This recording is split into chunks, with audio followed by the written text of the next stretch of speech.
Hey everyone, today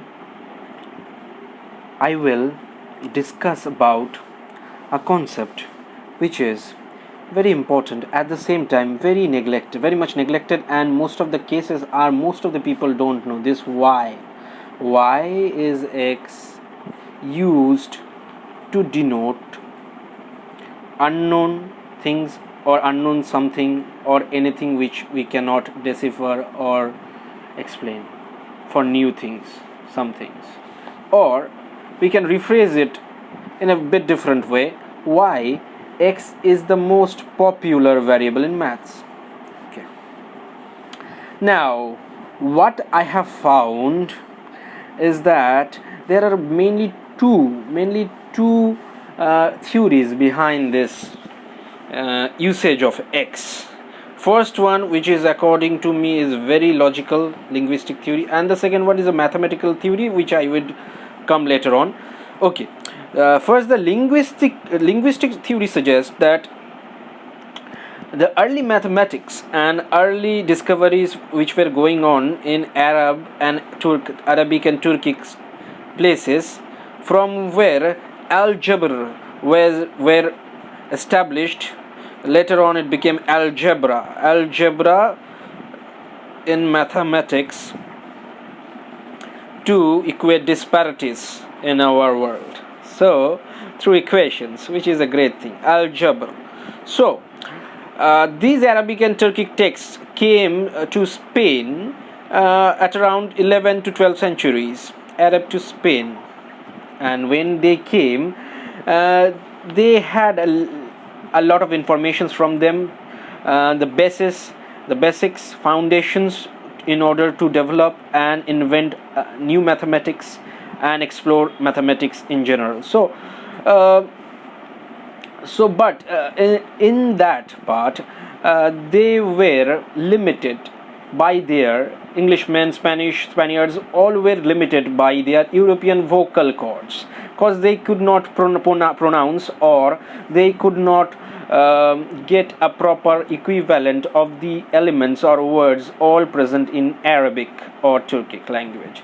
And one of them was this one, meaning sh.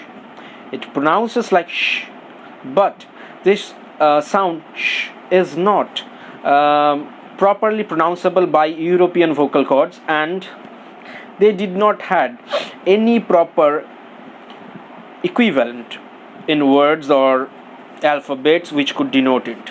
So this sh means something. This this is shayan, al-shayan. This portion without this is shayan, meaning something, and this is al-shayan, meaning the something, the unknown. Okay, so they did not had any equivalent in Spanish, so they stick to make it a bit customized, and they stick to ck sounding key for from Greek origin. This key was later transformed into chi. Most of you which have studied statistics, biostatistics, fitness tests, pedigree analysis, all sorts of those stuff, they have chi test or something unknown which needs to be deciphered or explored. It's termed as chi in Greek. Later on it was what do I say? It was transformed into X from Latin, or interchanged by replaced by X in Latin in origin. After that, everything, the unknown, the something, 10x, X factor, X things, everything is denoted by X, which is a very interesting origin theory. And this theory is completely documented, and they have evidence of it. So it's a great origin theory of X, why we denote something unknown, X, like X factor, 10x, X things, something which we don't know in mathematics, we start with X. It's great. But there is another mathematical plausible theory which is based on the three-dimensional structure, 3D. We know that we have we can portray 3D in three axes: X-axis, Y-axis and Z-axis. in a 3D picture. Okay, so in ancient India and in ancient mathematics, they used to solve linear equations harboring one variable only, denoting x for x axis.